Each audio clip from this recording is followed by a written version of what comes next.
નમસ્કાર મિત્રો, સ્વાગત છે તમારું અમારી YouTube ચેનલમાં। તો મિત્રો આજના વિડીયોમાં આપણે ચર્ચા કરીશું ગુજરાતમાં આવેલ જે પ્રાથમિક આરોગ્ય કેન્દ્ર છે તો તેમાં જે આવનારી સ્ટાફ નર્સની ભરતી છે તેના વિશે। પરંતુ તે પહેલા વિડીયો ગમે તો લાઈક અને શેર કરી દેજો, ચેનલમાં નવા હોય તો ચેનલને સબસ્ક્રાઇબ કરી દેજો। તો ચાલો મિત્રો વિડીયોની શરૂઆત કરીએ।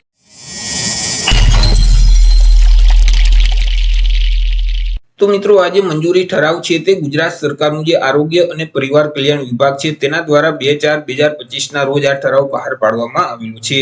નવી પેટર્ન મુજબ રાજ્યના જે સામાન્ય વિસ્તારોમાં કુલ 1078 જેટલા પ્રાથમિક આરોગ્ય કેન્દ્ર આવેલા છે। તો આ પ્રાથમિક આરોગ્ય કેન્દ્ર ખાતે જે ખૂટતું મહેકમ છે તે મહેકમને મંજૂરી આપવા બાબતનો કંઈક ઠરાવ બહાર પાડવામાં આવેલો છે।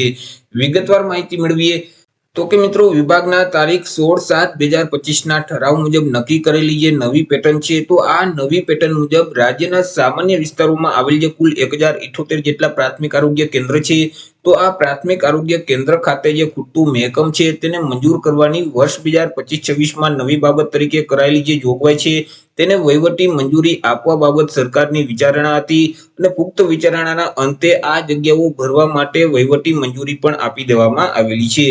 વાત કરી લઈએ કઈ પોસ્ટ છે તેમાં મિત્રો કુલ કેટલી જગ્યા રહેશે, પગાર ધોરણ ક્યુ લાગુ પડશે તો કે અહીં અલગ અલગ બે પોસ્ટને વહીવટી મંજૂરી આપવામાં આવેલી છે। પહેલી પોસ્ટ છે તે સ્ટાફ નર્સ વર્ગ 3 ની છે કે જેમાં કુલ 829 જેટલી જગ્યા રહેશે।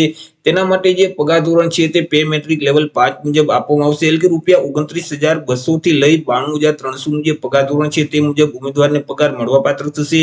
અને બીજી જે પોસ્ટ છે તે મલ્ટીપર્પઝ હેલ્થ સુપરવાઇઝર વર્ગ 3 ની પોસ્ટ છે કે જેમાં કુલ 22 જેટલી જગ્યા રહેશે અને તે ઉમેદવારોને પે મેટ્રિક લેવલ 4 મુજબ પગાર આપવામાં આવશે એટલે કે ₹25,500 થી લઈ 81,100 નું જે પગાર ધોરણ છે તે મુજબ પગાર મળવાપાત્ર થશે। આવી રીતે બંને પોસ્ટ થઈ કુલ 851 જેટલી જગ્યાને મંજૂરી છે તે આપવામાં આવેલી છે।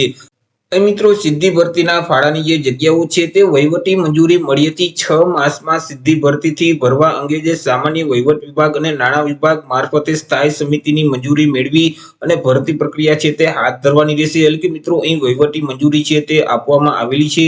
હવે મિત્રો આ જે ભરતીની જાહેરાત છે તે 6 મહિનાની અંદર છે તે કરવામાં આવશે। 6 મહિનાની અંદર ભરતી પ્રક્રિયા છે તે મિત્રો શરૂ કરી દેવામાં આવશે। તો જ્યારે મિત્રો ભરતીનું ઓફિશિયલ નોટિફિકેશન ડિક્લેર કરવામાં આવશે એટલે આપણે ફરીથી એક અલગથી વિડીયો અપલોડ કરી દેશું। તો આશા રાખું છું વિડીયો પસંદ પડ્યો હશે। વિડીયો પસંદ પડ્યો હોય તો લાઈક અને શેર કરી દેજો, ચેનલમાં નવા હોય તો ચેનલને સબસ્ક્રાઇબ કરી દેજો।